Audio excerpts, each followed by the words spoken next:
Missed an episode of your favorite podcast? Choose from over a decade of content in our archives, not just the latest episode. All free at GCNlive.com. This is your call to action. Get prepared, America. Economy, survival, energy, disasters. This is USAPrepares.com. Informative radio, educational radio. Interact now by emailing instructor@USAPrepares.com or text at 434-390-7953. Class, please take your seats. Now, your instructor, Vincent Finelli. Everyone all set, cocked, locked, blissed? Here we go. Your dial set correctly to USA Prepares. Thank you for being with us in class. We broadcast 2 hours a day, 5 days a week, 9 a.m. through 11 a.m. Central Time, right here on Genesis Communications Network. Thank you for being with us. Dr. Norm Shealy's with us. Dr. Shealy, are you blissed? Yes. You know, you asked me if my hair on my arms is growing longer, and the answer is our hair is growing longer. Dr. Shealy's, Mrs. Finelli's is, and the gal who cuts our hair was surprised at how fast our hair is growing. And I guess you're seeing the same thing? Yeah, well, on the head, I agree, but when I see it on the arms, it's more noticeable. For some reason, right, you know, my hair, right. I mean, after all, my hair gets cut every 2 or 3 weeks. But my arms, I don't cut the hair, and it's twice as long as it used to be. Right. Is the color changed? Well, the interesting thing, I think I've lost 90% of my gray compared to what I had 2 years ago. Mm-hmm. And would you please tell our class why this is happening? Well, I think it's from the adrenoscaler device. You know, we did a study on it a couple of years ago, and it significantly decreases your biochemical stress response in the body. And I think it's just the long-term 2-year noticeable effects of decreasing stress chemistry in my body. Mm-hmm. Yep. Dr. Shealy, I had a question for you about, you've been doing a number of studies for, I guess, over a year now about drug addiction. Yeah. Why have you talked with these addicts to ask them, okay, what got you started? Why do you take drugs? What is it about these drugs that makes you keep going back until they met you? Have you had that discussion with them? I actually have not. Although, we know to some extent that they have cravings. And the biggest probable problem in drug people who become opioid, especially addicts, is a lack of dopamine. Dopamine is the most important mood choosing, if you will, or mood wanting desire. And anyway, we know that that's true. But I haven't talked with the individuals about it. Have you studied the bliss oils with drug addicts as well? No. I think they're not strong enough for that particular problem. The biggest problem with the average drug addict is they don't want to quit. I mean, they may pay lip service to it, but actually they kind of like it. And they have the cravings that are, virtually unhandleable. They just can't handle the cravings. And so once they get it, they're hooked. Mm-hmm. And it seems as if people are breaking into vehicles for ridiculously low-valued items. Our son took my truck over to Springfield. This was a couple of years ago. And on the floor was a very small inverter. It's like just 440 watts. And, it fit in the palm of your hand. And it looks like somebody saw that and decided that it was worth breaking into the car for that. The thought of that, the violation private property, personal property, just irritates me. And I would have gone ballistic had I seen that. I think really, you're understating the reality. Yeah. If I had such an insult to privacy. Right. And I got to tell you that several years ago there were 3 hunters committing trespass on our farm. Not only that, our farm is marked, no hunting.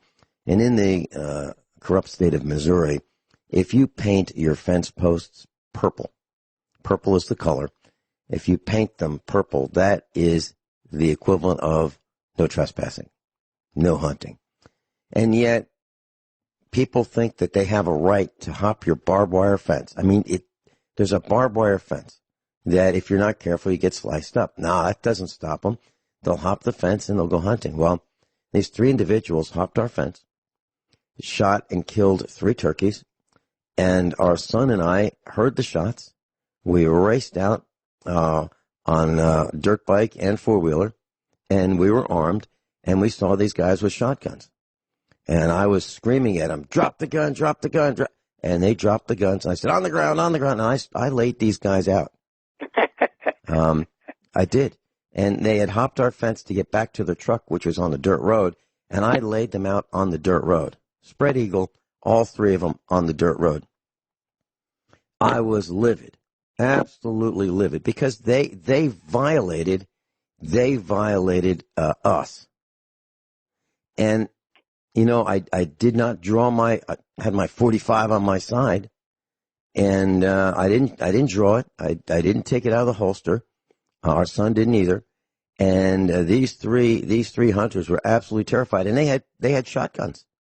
They had loaded shotguns, and they were so surprised at our reaction that they just spread out on the dirt road.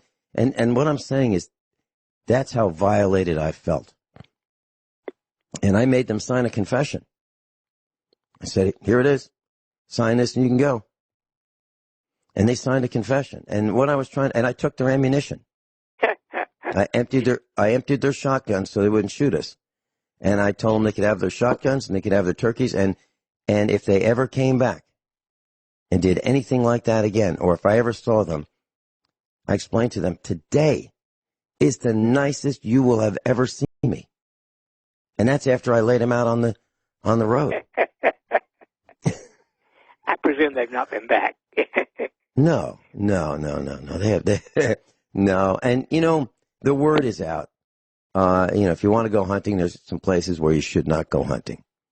And that's kind of how we're, our farm is perceived. But I object to the carelessness, the recklessness, the me first. I got a right. No one has a right to trespass on another person's property.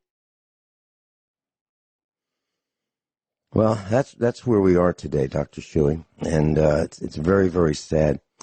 I had a question. I was thinking about this over the weekend. I remember in the 1950s, my grandmother used to say that her back was really, really sore, and I bet it was because she had it tough. They grew vegetables, and she weeded the garden every day. If they wanted to eat, during growing season, they had a garden. They had a magnificent garden, but she was always in the garden, always bending over for decades, and her back was sore. And she had, and I still have the bulb to this day, a clear lens infrared light bulb, kind of like a floodlight style. And my question for you is, she would lie down and have that. My grandfather would aim it at her back, from several feet away, and she felt it helped. Is that a dangerous thing to do? Well, I don't know about the old, infrared lights. I presume they're no different from the infrared blankets and mattresses and all kinds of things you can buy today. As far as I know, far infrared is quite good for you. Okay, and well, they used to be called heat lamps, HEAT lamps. And if you were in a motel or a hotel, probably a hotel, in the 1980s and before, they would have these infrared lamps on a dialed, a mechanical timer. So you could set it for 5 minutes or 8 minutes or 15 minutes, something like that. You turn the knob, and because it used a lot of electricity, maybe 150 watts, but you'd hear that timer clicking, and it'd be in the bathroom. And I wasn't sure if that was just to, warm up the floor so you didn't step on a cold floor, and heat the bathroom inexpensively, that small, tiny bathtub, shower, toilet, sink kind of bathrooms, or what, disinfecting maybe the bacteria that's in and on everything. Does it have any effect for that? Do you know? I don't think they would be strong enough to kill most bacteria. Okay. That would be ultraviolet, and that would be kind of dangerous because people would look at it and blind themselves. That would damage your eyes at least. Mm-hmm. Okay. Well, I have, when we built our bathroom in the main floor, I have a provision for an overhead recessed infrared light, and I have the bulb, and that's why I was asking if it's. Would you consider it dangerous or not?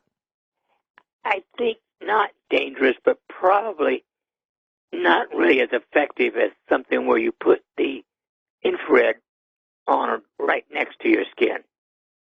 Okay. All right. I was thinking about a DMSO. And doesn't DMSO help you absorb through your skin, whatever's on your skin? Yes. Okay. So I was thinking about this. I was working on an automatic transmission. And it's, even though I wear gloves, it's, little droplets will get on you, and then they spread out. So, one drop becomes 1 square inch or 2 square inches of surface area. If you get oil on you. And if I'm changing oil or working with grease on the farm. And I was thinking, would DMSO be dangerous for someone like me who gets, petroleum products on us, even though we wear protection and wear, jumpsuits and things like that to, keep those spills and sprays off us. And I'm thinking okay, so mechanics, people who work with chemicals, would you say that we should probably avoid DMSO? Well, if you're not going to get the petroleum product, if you will, on your skin, I would say it's okay. But if you really are going to actually have that petroleum on your skin on top of, if you will, your DMSO, that could be dangerous. Mm-hmm. Yeah, and so as I was thinking about that, if I were, and I'm not, but if I were consuming DMSO and I used shampoo in the shower, or if I used hand lotion of relatively unknown contents, would that be dangerous? Skin lotion, hand lotion, body wash, while consuming DMSO. Can you hold that thought until we come back from this break and let us know what are your concerns about DMSO and normal hygiene type products? We'll be right back with Dr. Norm Shealy. Dr. Shealy, Delta Airlines flight attendants have been complaining for over a year now after Delta Airlines has introduced new uniforms, and they're kind of a purple color. And the flight attendants have been, we'll say, pressured into wearing them. And they come in with slacks and vests, or slacks and tops, and or dresses and skirts. And so I'm trying to see these from the image, and the image is in the distance, so it's really hard to see exactly what the uniforms are, but they're purple. And they cover a lot of skin. And the Delta Airlines flight attendants, I used to call them stewardesses, are complaining that the uniforms are causing skin rashes. almost a year after the company introduced them, or about a year after. And they don't want to wear them. So Delta has about 24,000 flight attendants, and they're experiencing like skin rashes, skin burns, and I'm looking at images where it looks like purple rashes on the stomach, the neck, and so according to what I've learned, there's no definitive science that is saying exactly what has caused this particular set of rashes, but some doctors have told the flight attendants that formaldehyde and Teflon chemical finishing put in the uniforms to make them more stain resistant and durable are likely culprits. Have you seen clothing causing irritation, things like that? Well, I have not. However, I'm sure it's possible, and I heard it on the news actually today that the airline attendants were suing the company because of being forced to wear this material, which they said had some impurities in it. Mm-hmm. Well, I remember, this has got to be 20 years ago, that clothing manufacturers were spraying insecticide or washing the clothes in insecticide, a small amount, so that while the clothes were on the way from Bangladesh or Sri Lanka or Vietnam or wherever they came from, that the bugs would not eat the clothing, before the customer bought it. And many people will buy. No, I'm very serious. I'm very serious about this. I've been doing doublespeak, and I announce when I do doublespeak. This is true. The idea was that they packed the blue jeans or whatever shirts tightly in these containers, and then the bugs would eat them on the way over here.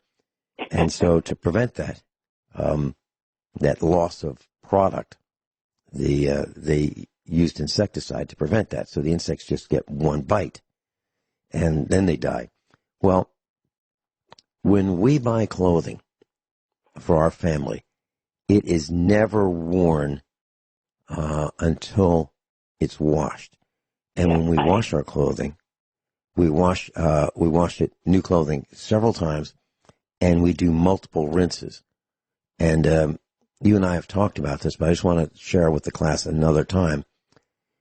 We have an old-fashioned Whirlpool-style agitator washer, and it has one of these timers that you can actually rotate, with the knob.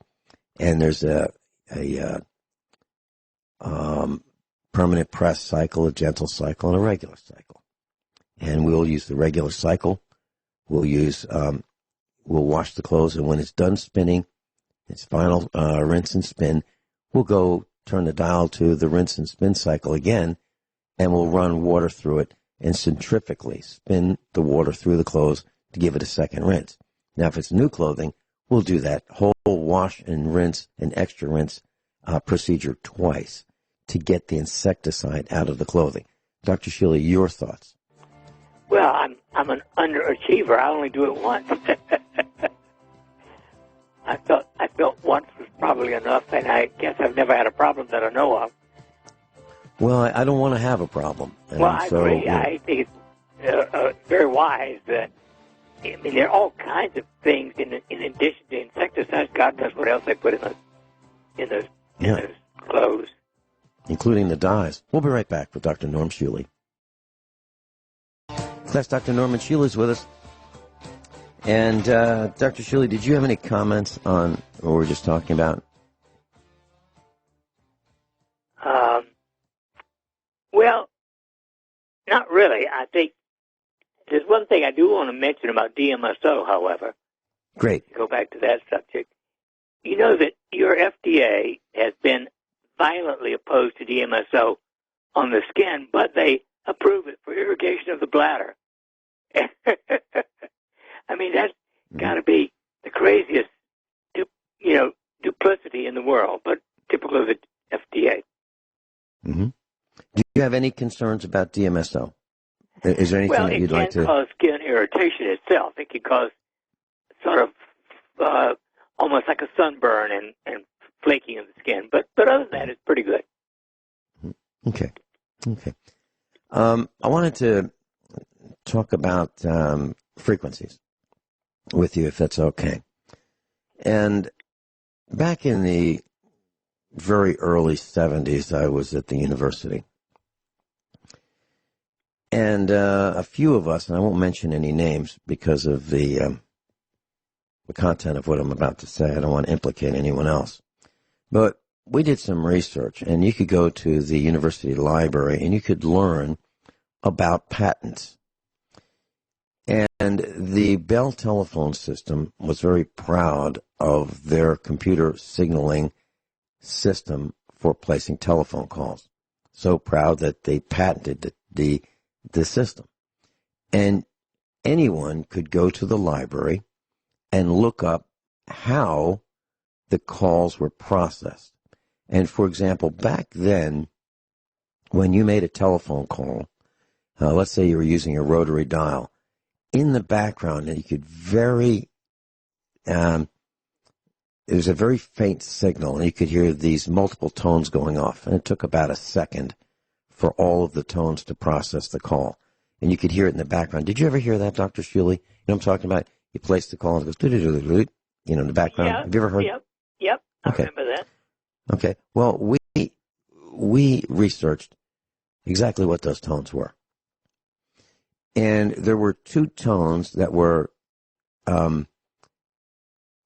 processed simultaneously, two tones for each digit that would be dialed. Now, so class, if you decide to look this up on Wikipedia, what I'm talking about, it's called DTMF, dual tone multi-frequency. Okay? You can look that up on Wikipedia. Now, what you'll see is something a little different from what I'm talking about. The DTMF that you'll see on Wikipedia is the signaling system that the telephone keypad, when you press number 1, for example, on your telephone keypad today, you will be processing two tones, the 697 cycles per second and 1209 cycles per second. So the simultaneous creation of those two tones in a sine wave will equal the number 1. And then 697 cycles per second and 1336 cycles per second is the number 2. Okay. So with multiple tones, all of the numbers on your phone keypad and the other special keys like the star and the pound can be generated. Right. That's not what the exact frequencies that were used that you would hear in the background when you placed a call, either with the touch tone brand new phones back then or the rotary phones, which produced no sounds. But in the background, we experimented with those sounds, and we knew exactly how they worked. And we knew exactly how the telephone system back then processed calls. Now, the reason I'm mentioning all this is we would use an oscilloscope to make sure that if we were generating any of these tones, they would be perfect sine waves. So if we fast forward to today, the question that I'm asking is, it's going to take me a little longer than this. I know that if you take a tuning fork, and a common frequency for a tuning fork is 440 cycles per second, or 440 hertz. Now, if you have one of them and you tap it, it will make that perfect sound, 440 cycles per second. If you have two of them and they're close to each other, let's say a few inches apart, the first one ringing at 440 cycles per second will cause the second one to ring at 440 cycles per second. You know what I'm talking about, right, Dr. Shealy? Oh, yes. Okay. So then if we progress to the next thing and we say, okay, so you have a tuning fork and you don't have another tuning fork, but you have a person next to that tuning fork. Are there properties of the body that would resonate at that 440 cycles per second until the first tuning fork decays in amplitude, meaning gets softer, softer, softer, and then it stops? I'm not aware of an average person being able to perceive a tuning fork from a distance of even an inch away. You can hear it, of course, but not feel it. Mm-hmm. Well, when I'm... yeah. The most important neurologic exam to me is whether or not you still can feel vibratory sensation, especially in your feet. The average doctor does not check for that. And I find probably 25% or more of all the patients who walk into my office have partial to significant loss of vibratory sensation in the feet. That is a form of neuropathy, nerve damage. So, Dr. Shealy, you have a tuning fork in your office, then? It's my favorite tool. And what frequency is that, Dr. Shealy? Well, it's interestingly the best frequency for vibratory feeling is vitamin C, and that is a frequency of 128 cycles per second. Vitamin C is 128 CPS? Yeah, it's better than the higher frequencies for feeling vibration. Huh. Okay. And did you say vitamin C? No. The note C. I'm sorry. Yeah. The note C. Okay. All right. So the note C. There it is. That's it. Okay. We can't hear that, Dr. Shealy. I'll tell you why. The telephone system in the United States is capable of transmitting 300 cycles per second up to 3,000 cycles per second. Interesting.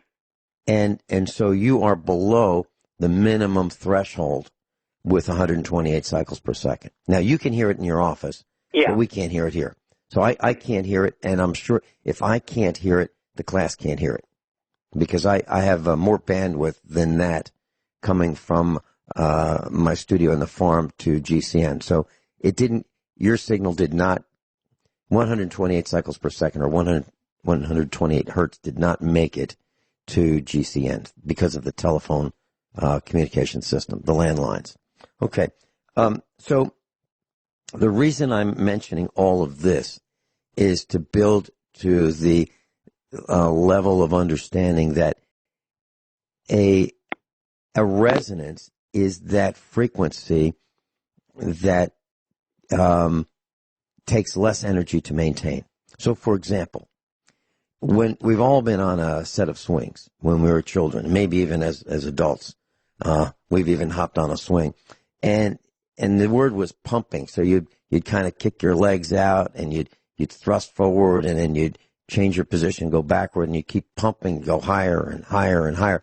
But if someone were to push you, if you're a child and gave you that initial push, and you learned how to pump, you could go higher and higher and higher. Or you could start all by yourself, just go backward as far as your feet would let you, touch the ground, and then start swinging. And you could, at the right frequency, go higher and higher and higher. But if you were off that frequency, just the smallest amount, you would go slower.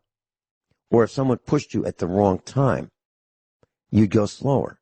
It would interrupt and prevent you from hitting that resonant frequency. So what I'm saying is that 440 cycle per second tuning fork with another one nearby, they would both be ringing at 440 cycles per second. Well, if you used that model and said that one tuning fork could affect and impact and drive the other tuning fork that's close by, if the body had certain frequencies that would disrupt cancer, for example, could those frequencies be used? And for example, I mentioned 2 different frequencies being used in the Bell telephone system dialing plan.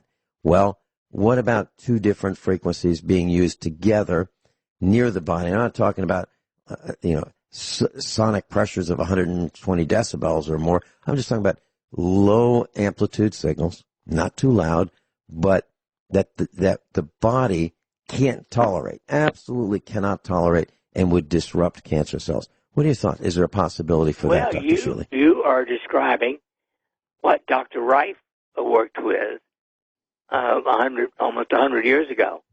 And thanks to your AMA and the czar of the AMA, Fishbein, who demanded ownership, partial ownership of Rife's discovery, and therefore destroyed Rife's work. But Rife actually was using frequency to kill cancer. But he had a 60,000 power microscope to make the diagnosis and to decide which frequency to use. And although there are many, many companies now that claim they make Rife devices, none of them come with a 60,000 power microscope, so it's a bunch of crap. Mm-hmm. Mm-hmm. So I was wondering, I know you've experimented and you've tested. Foreign Wellness Institute. This is Lindsay. I know you've experimented a lot with different frequencies. So there are beneficial frequencies, and then there are detrimental frequencies, right? Right. And have you experimented with multiple frequencies? Meaning, like for example, harmonics. If you take a 100 cycle per second frequency, and then take the 11th harmonic of that, which would be 1100 cycles per second, and put them together. Have you experimented? I have not done that. Okay, I have not either, and I have not built a signal generator since the 70s. I might still be able to find one lying around somewhere, but I haven't built one in a long time. But I did buy an oscilloscope, and I want to thank Bert Bertonis for selling me one right off his workbench in California. So I have that here, and I want to experiment with that. But I do want to experiment with different frequencies and a microscope. And but I only have a lab quality microscope. I don't have anything anywhere near the magnification that you're talking about.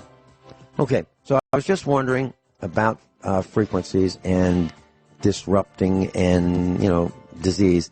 And then, do you have any information about these sonic frequencies that are used to disperse crowds? Do you know what they might be? Dr. Shealy, any comments about frequencies and the body that you'd like to mention before we go into... Unfortunately, okay. That is not in my repertoire. Okay. It needs to be, but I don't have all the equipment I need to study it adequately. Okay. Well, the military, U.S. military, has a device called an LRAD, L-R-A-D. And they have it on a ship, and it's called a long-range acoustic device, So our military has sonic and ultrasonic weapons. And these are like, we can call them sonic bullets, sonic grenades, sonic mines, sonic cannons, and they can be a focused or a directed sound or ultrasound, meaning we can't hear it. Well, in 2011, there was a New York Police Department ready with an LRAD. And there was an Occupy Wall Street protest in 2011. They were ready to use this thing. And so this is a high-powered device creating sound waves that can destroy eardrums of the target. The pain is immense. It can cause disorientation. And the thought is, well, we won't kill them. We'll just make it so painful that they'll leave. So I'm talking about the police and the military. Well, the frequencies that were experimented with by a guy named Vic, as in Victor Tandy, Tandy, in the 1900s, was between 0.3 of a cycle per second and 18.9 cycles per second. And Vic Tandy found that these frequencies caused a feeling of uneasiness, and it made people uncomfortable. And so we've experimented with more of these frequencies. And so there's been some studies about exposure to, and this is where the medical part comes in, high-intensity ultrasound at between 700,000 cycles per second, or 700 kilohertz, to 3.6 million cycles per second, or 3.6 megahertz, can cause lung, L-U-N-G, lung and intestinal damage in mice. It can cause serious consequences such as atrial flutter and bradycardia. So 700 kilohertz to 3.6 megahertz can cause lung and intestinal damage in mice. Pretty scary stuff, right? And obviously, if it damages mice, it can damage other living things as well. Would you agree with that, Dr. Shealy? Oh, yeah. I mean, it may not be exactly the same, but unequivocally, that's getting risky.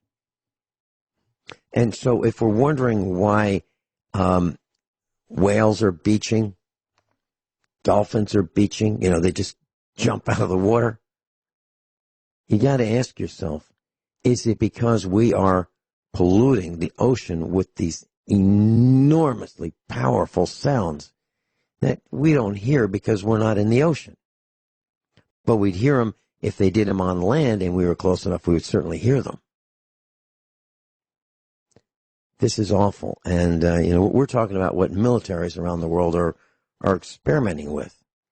And I do not want to be on the receiving end of a sound cannon. And my understanding is in the corrupt state of Missouri, Dr. Shealy, we have 2 of them on wheels. So they can be brought wherever they need to be brought to destroy us. Sound cannons. And it's, I believe it's the Department of Transportation in Missouri that has these. Any comments about these kinds of things as weapons? Well, all government is evil. Some is more so. Mm-hmm. Mm-hmm. I don't like or trust anything the government does. Yeah, and I remember back in the 1970s when I was at the university, there was an expression, America, love it or leave it. And I thought, what a silly thing to say. So if America is doing some awful things, either love it or leave it. What about fix it? What about fix it? What about what? What about fixing it if it's doing awful things? Why love? Yeah. Well, that's easy to fix. We'll just start right over. Throw them all out, every one of them, every one, top to bottom, left to right. Yeah. Yeah. When we come back, Dr. Shealy, may we talk about changing soap in the shower? Is it a good idea? Bar soap versus liquid soap. And I'd like to talk about spandex in clothing. Why is that happening? Stretchy blue jeans, stretchy shirts. I think we've lost our minds. Dr. Norm Shealy is with us. NormShealy.com, NormShealy.com. If you'd like to talk to him, give us a call. Cocked, locked, blissed. Hour number 2 of USA Prepares. Dr. Norman Shealy is with us, medical doctor. Dr. Shealy, is there anything that you'd like to share before we continue? Anything new? No, go for it. Okay, so we've talked over the years about changing your soap. For example, and is there anything to that? Switching from like an ivory to a bath bar to something like Dial, a deodorant bar. Does your body get used to it? Do the bacteria on your skin get used to it and say, "Oh, this isn't killing us anymore. Actually, we kind of like this." Is there soap should do it pretty good unless you got a pretty heavy contamination. On the other hand, I honestly think that the detergent ones that have all kinds of stuff that I don't like them. I like just plain soap, old-fashioned soap. Okay, now when you say soap, are you talking about ivory? 99 and 44 100. Is actually tea tree oil soap. Okay. But I like ivory. It's okay. And I like Lupino lye soap. But I don't like those that have antibacterial other things added to them. I think they could create some bad problems. Okay, so if a person is using an antibacterial soap, is it possible that the body could become accustomed to the antibacterial properties and just say, you know what, it doesn't bother us anymore. As a matter of fact, we kind of like it. Yeah, obviously, we all are unique and individual in our tolerances, if you will. Mm-hmm. Dr. Shealy, I've been experimenting, and I've been getting mixed responses with this.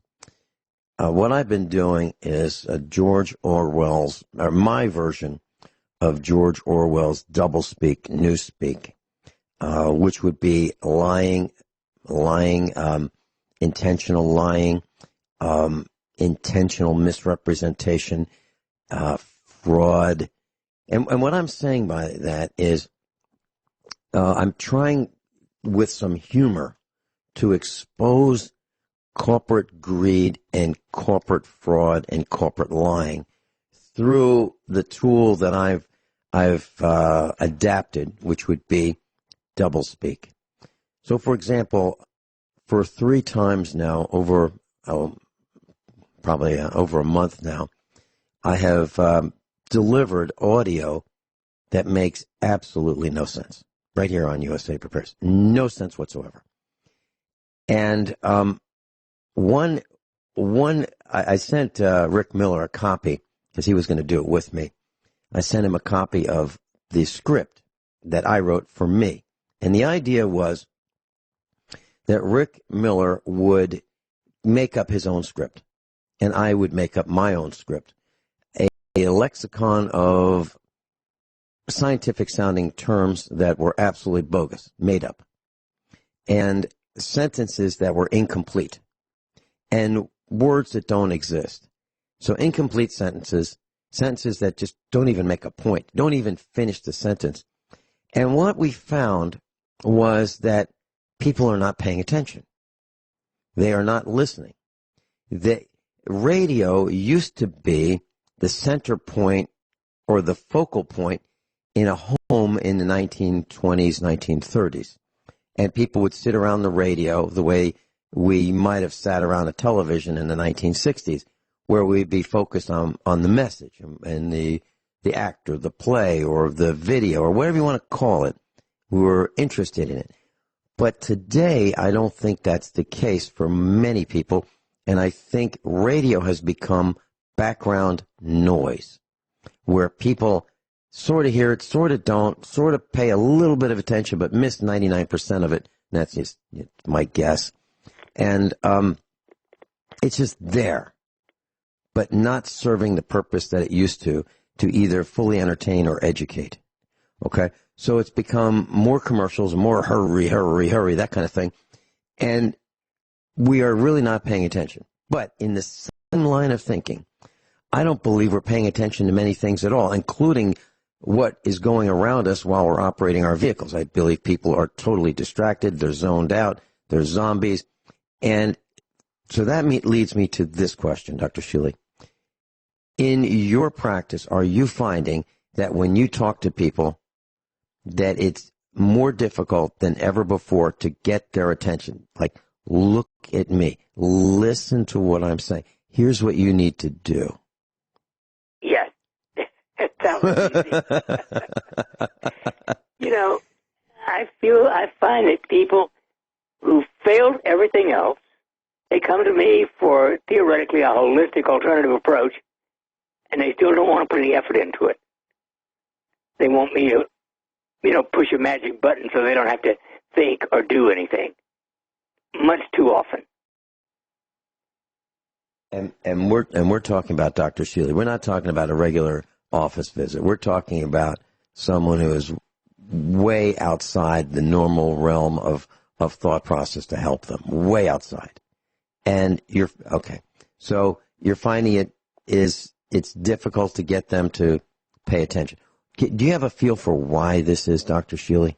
Why? And I don't mean I'm not trying to pick on your patients. I'm saying it's everywhere. Oh, yeah, I think it is. Well, I think that people have been overloaded with information and beseechings and, too many ads, too many pressures all over the place. Mm-hmm. They pay too much attention to nonsense. Mm-hmm.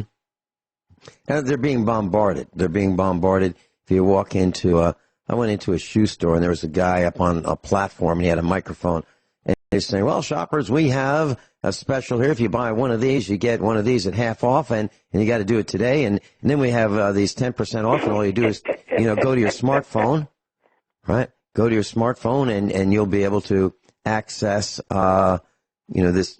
It's unbelievable. It's nonstop barrage of buy. That's what I'm.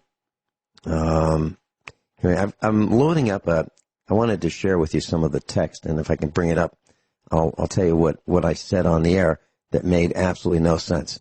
Okay. Now, Dr. Shealy, listen very carefully to what I say in the next thing I say, because I said exactly this on Friday, exactly this. And you would think that I would be beat up for saying this. And I think it went right over just about everybody's head. Okay, so when I started the broadcast, and I'm trying to prove that people are not listening, and I'm trying to prove that this is, these are messages on cereal boxes and misinformation, disinformation, lies, fraud. And I'm trying to say, pay attention, because this is all around you. It's not just Vinny having some fun.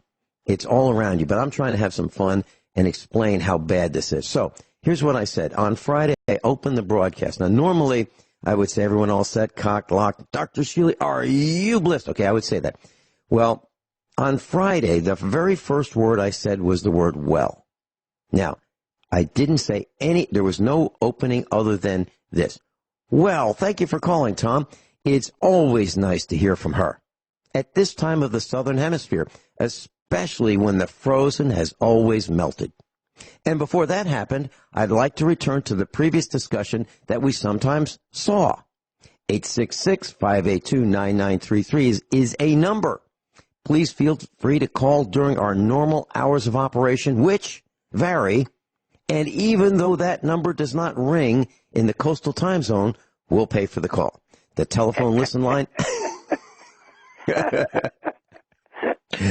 The telephone listen line number has changed, and our operators are standing by, ready.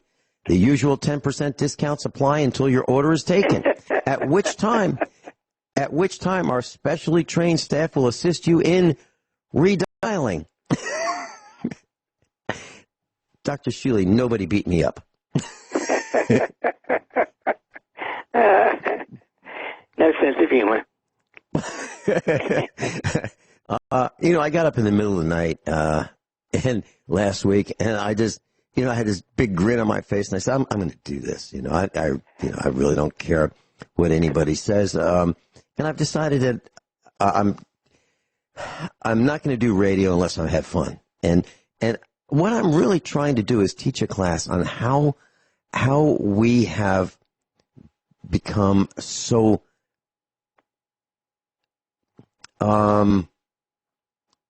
zoned out that we will not pay attention to anything. I think that productivity is way down in the United States. I think people who are supposed to be at work are looking at their phones. They're, checking to see did someone send them a nice, hey, I was thinking about you, and were you thinking about me? I was thinking, yeah, really. I like you. You like me? You still like me? I mean, it's almost noon. Do you still like me? I mean, thank you so much. I was worried that you didn't like me anymore. I mean, really? That people are doing stupid things. They're lost. They're zoned out. And then they're probably doing them when they're meeting with doctors, and they're not paying attention to what they need to know because they can't anymore. They can't anymore. And I believe that that's what I'm trying to prove, that people cannot pay attention. Because even in Marty Barrett's class where she's teaching biology. She's got people looking down at their phones while they're in her class. Why are they paying to go to class? Are they learning something more important than biology on their phone? Is that what they're doing? Well, I would flunk every student if they turned on their phone in class. I would too. Absolutely. You're not here. You're absent. Right. Well, the other thing that I did, Dr. Shealy, was I came up with a doublespeak lexicon. And this lexicon was absolutely bogus scientific sounding terminology. And no one's beat me up on this. And one of the things was I was talking about the first moon landing, which it was bogus. And I used the term Marissa Loonkins. And I even spelled it. I said MARISSALOONKINS. And I used it as if it was a real thing. Nobody beat me up on it. And that tells me, even to a greater extent, that people are not paying attention. So during the top of the hour break, I called a guy I really respect. And you've heard his voice many times. Probably hundreds of times, Dr. Shealy. His name is Ron Allen. Ron Allen is the voice of USA Prepares. He is the announcer, the intro, the outro productions of USA Prepares. And he does the commercial, "We want pizza now." And that guy, I've asked him what's going on. So he's probably going to help us in the future to tell us what he thinks. We're talking about concentration and inability to focus here at USA Prepares. And I've been using Newspeak. And some people think that I've lost my mind. As a matter of fact, I read an email. Rick Miller sent a copy of my script. I didn't know that he was going to do this. He sent a copy of my script before I said it on the air to a few people, and they read it. And one person criticized me as now not being able to communicate very well. For example, not being able to complete a sentence, using language that nobody could understand, and mixed thoughts in the same sentence. And when I saw that, Rick sent me that, and I thought, this is hysterical. I couldn't stop laughing for actually a couple hours. I kept chuckling about it, because that's exactly what I was trying to accomplish. And and this one gal had the script. But the difference is she had the script. It wasn't audio in the background, meaning, radio in the background. She was trying to decipher what I was trying to say, and she couldn't.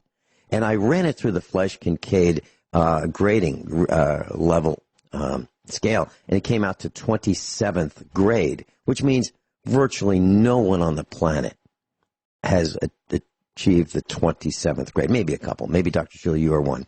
But other than that, I don't know anyone else who has achieved the 27th grade. And so just about everybody would be unable to understand this by design.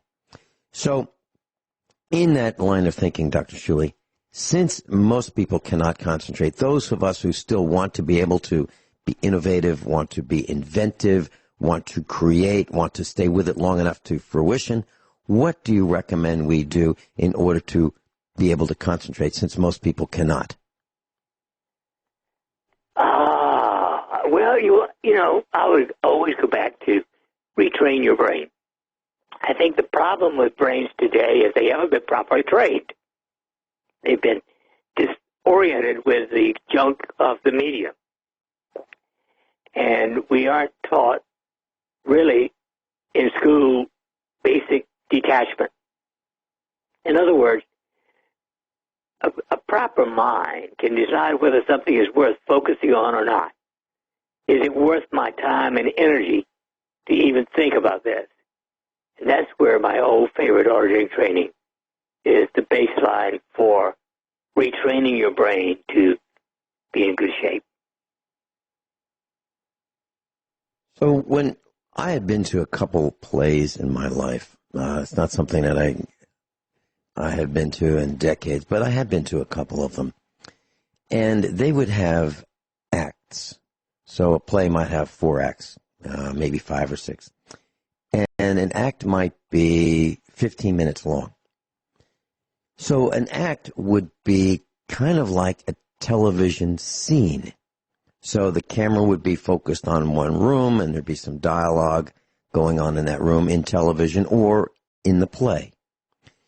We used to be able to watch an act for 15 minutes without being bored or without losing concentration or without getting up and leaving.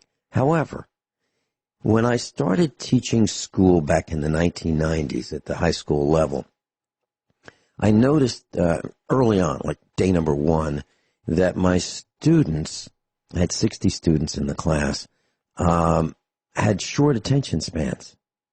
I'd look around, and I said to them, okay, I get it.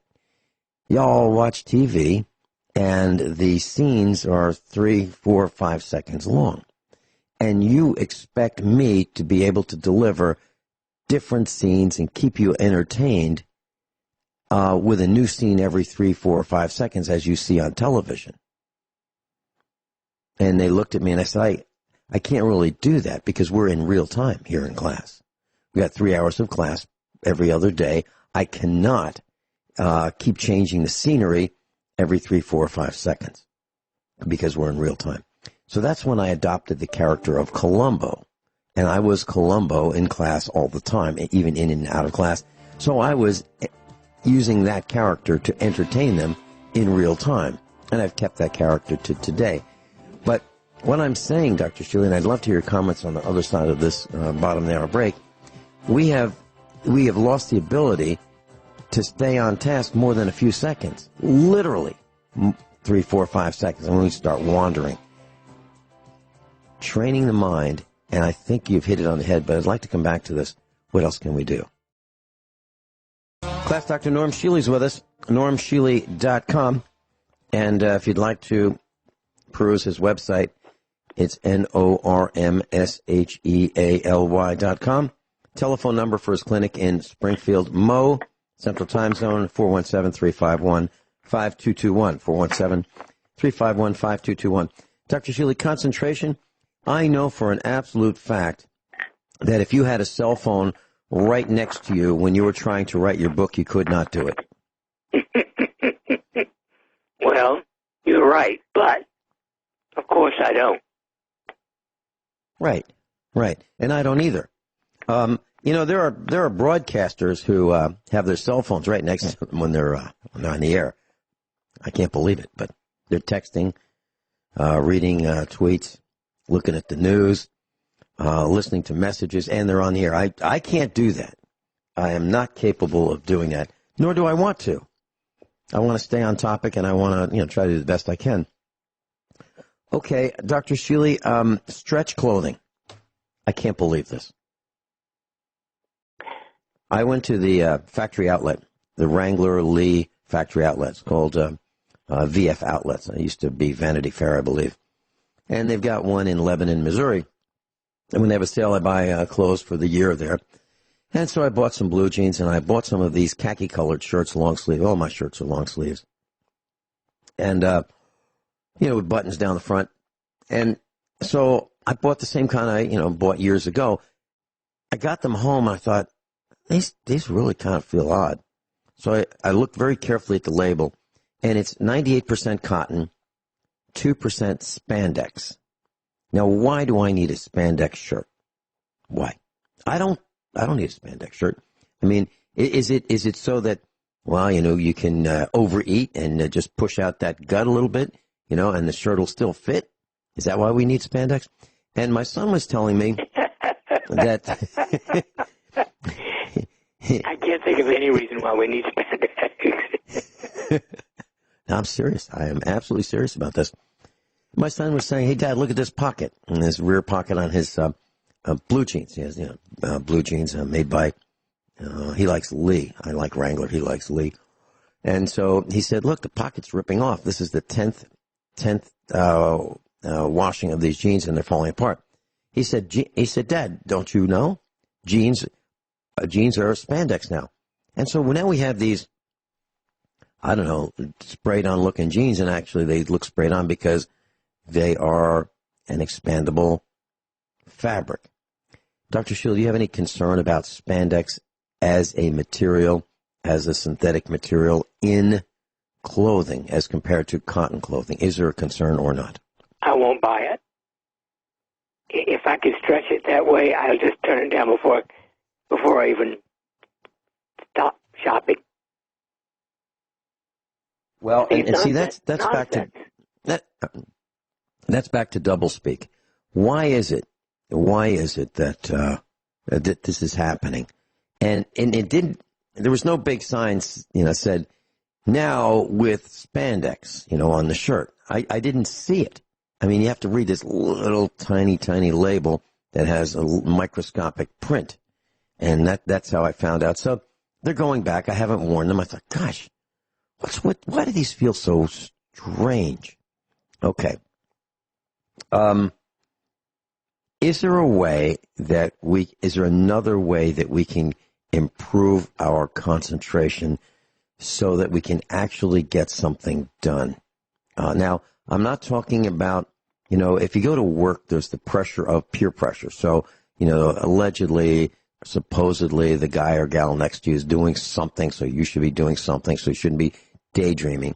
But is there another way, in addition to what you've already said, that we can force ourselves into becoming productive rather than getting... Read.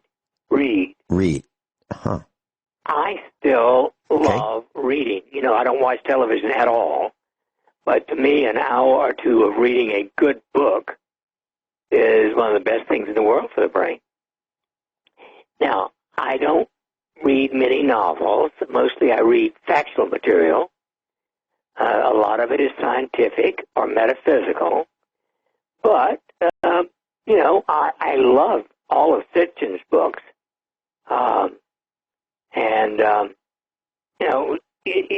It's such a nice, simple focus of the brain. Our son's in his latter part of the 20 years mark. And over the weekend, he said, "Hey, Dad, we're going to have company in about an hour." I said, "Great. Who's coming?" He said, "Well, I have a friend, and she hasn't been here before, and you haven't met her, and I want you to be easy." and I said, "Well, what's it worth to you?" and he was saying that this girl's really nice. Well, so I was chatting with her in the kitchen, and the whole family was there. And this is the first time that I had met her, and she said, I said, "So, what kind of things do you like to do?" And she mentioned reading. I couldn't believe it. I said, "Did you say reading?" And she said, yeah.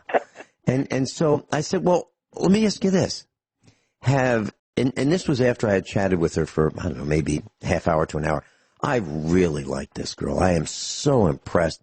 No tattoos, no piercings, no antennae, hasn't been arrested, hasn't been a drug addict, isn't an alcoholic. I mean, she's avoided so many pitfalls.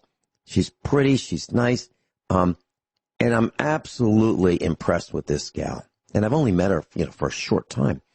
And so when she mentioned reading, it really piqued my interest. And she happens to be a nurse, a registered nurse.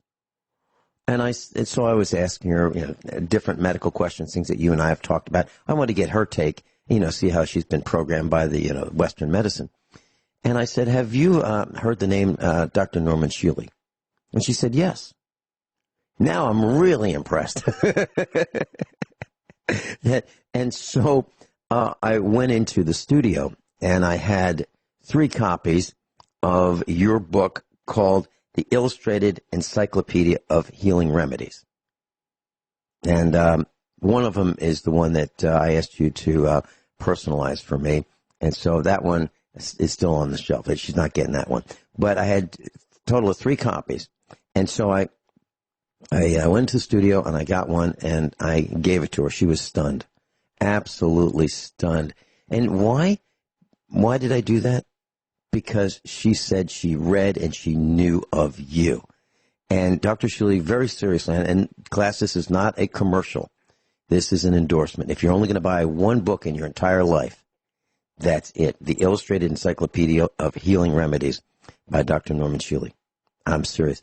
So anyway, since you mentioned reading, I wanted to let you know that she has that. And next time I see her, whenever that is, I'm going to ask her if she found any of it interesting. Now, if she read that or started to read that, and it's 500 pages, so it's quite an impressive coffee table book that's packed full of information of healing remedies. And it's not currently in production, is it, Dr. Shealy? No. I mean, I think you still find copies of it, but it's no longer. New ones are not being printed, as far as I know. Right, right. And class, it's available on eBay, and when I've seen them, I've purchased them, and I think you'll be absolutely delighted. So, if you decide to buy this, would you please call in at some time and let me and the rest of our class know what you think of, and I'll say it one more time, the Illustrated Encyclopedia of Healing Remedies. Dr. Shealy and I did a few broadcasts about this. Well, in the next few weeks, if it's okay with you, Dr. Shealy, I'd like to glean from that book as to some of the contents, and we'll go over some of it. Absolutely riveting, and it should be the kind of thing that is left on your kitchen table rather than your coffee table, in the living room, because you need to look at it early and often till you get this information in your mind, because I believe we're going to a really bad place, such as you're going to be, if we actually kick off a war in the Middle East, which, sounding more and more possible every second, threats are going back and forth between us and them. You're going to need this kind of information to take care of yourself, I believe. Dr. Shealy, have I lost my mind, or do you think that's right? Unfortunately, I think if it doesn't start in the Middle East, it may start here. I think. Yes, but what I meant was the book. How important this book is. Oh, well, it is a comprehensive read. That is for sure. And it's factual. Dr. Shealy, would you say that is one of your finest books? Yes. Actually, in a broader sense, my book, Energy Medicine, covers the broadest field of all. But, I like all my books. I'm up to 36 and working on 37. 36 books, published, 37 on the way. Yep.